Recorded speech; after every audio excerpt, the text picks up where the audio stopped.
Okay, hello everybody. Been a while since I made a last video.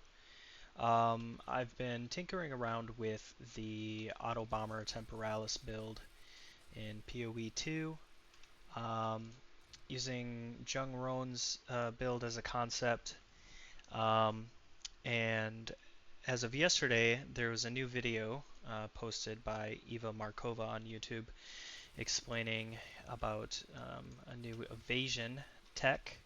As you can see here on our build, we have 45% evasion, and ultimately that kind of led me down a hole of uh, looking at new strategies for defensive layers on this build, as if you were to simply teleport into a pack of mobs, you would just really get one shot. So um, some changes that I've made is removing the Atziri's Disdain helmet, and opting instead for a high energy shield um,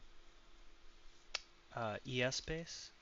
And this is in part due to our amulet anoint for subterfuge mask, which gives us a huge amount of base evasion, which we then scale off of some nodes on the tree, um, such as these.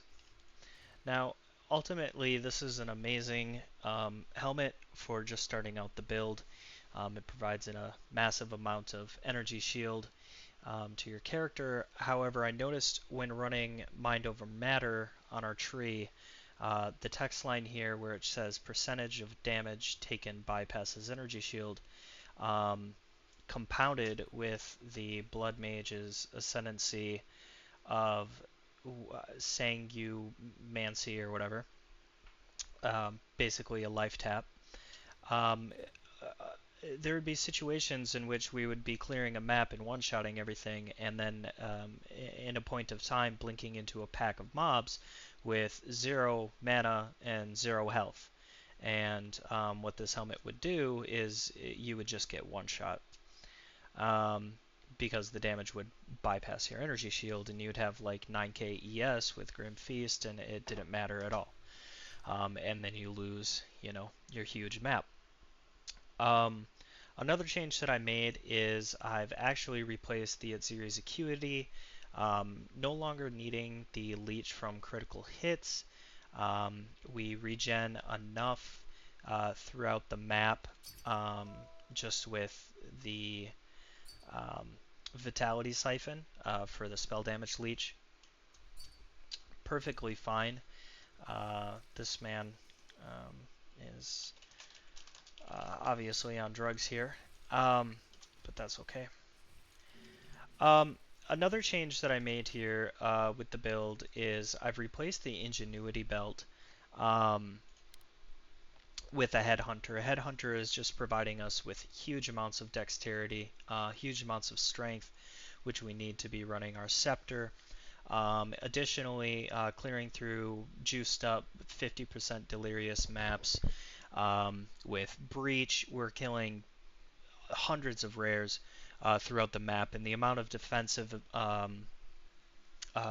buffs we're stealing from mobs on this is huge. Um, I know it might seem small, but the implicit on this for stun threshold is also amazing. If you've ever blinked into a pack of mobs using Temporalis or even without, and you just sit there and get stun locked for 6 seconds and lose your map. Something not to overlook. Um, Moving on, for some additional key points here. Um, I briefly covered here the Subterfuge Mask Anoint here on Choir of the Storm. Ultimately, this is what is providing us with this huge amount of evasion. We're running that with a high ES helmet to reach a high base, as I explained earlier. And if you don't know what Subterfuge Mask, it reads +2 evasion rating per 1 maximum ES on equip helmet. So this node alone is giving us 800 evasion.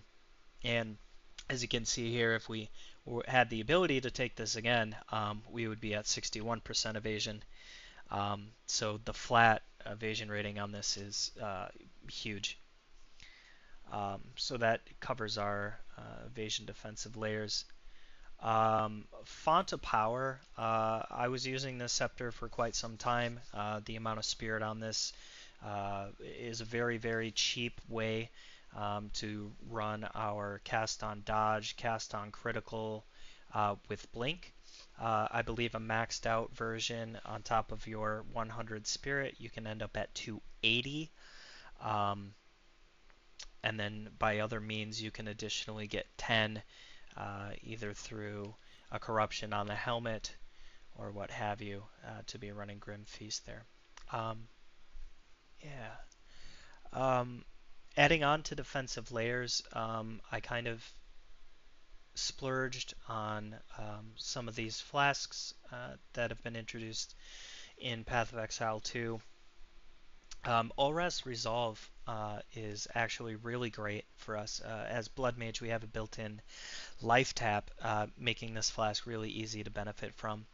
The Guard acts as an additional up to 1100 um, effective health pool on top of already having, 4K or 8K ES with Grim Feast and overcapped life through our maps through life remnants. It's just adding on a huge amount of defensive layers. You can also use this 3 times without it going away.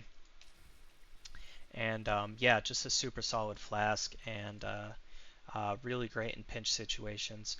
Um, Another thing I noticed when running this build is previously I was running Eternal Youth. In this reads life recharges instead of ES. In life recovery from Flask applies to ES instead.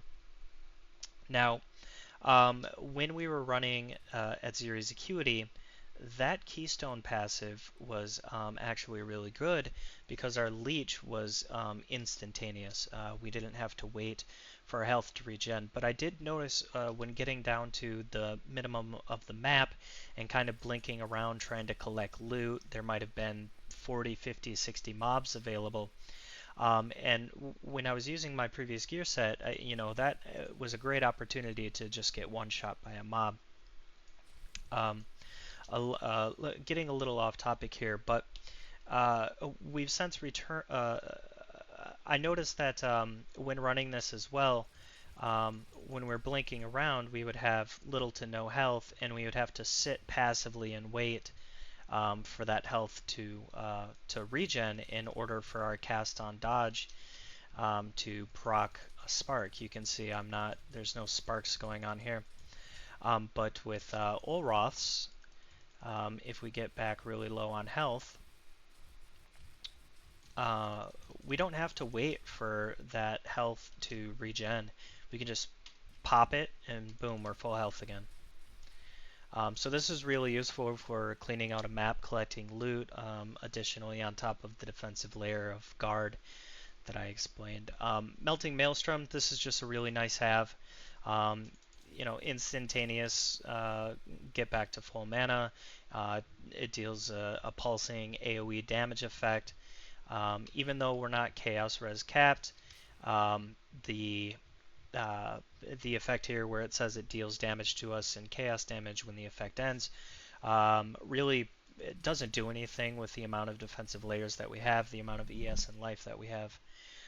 So it's at pretty much at no downside, all upside.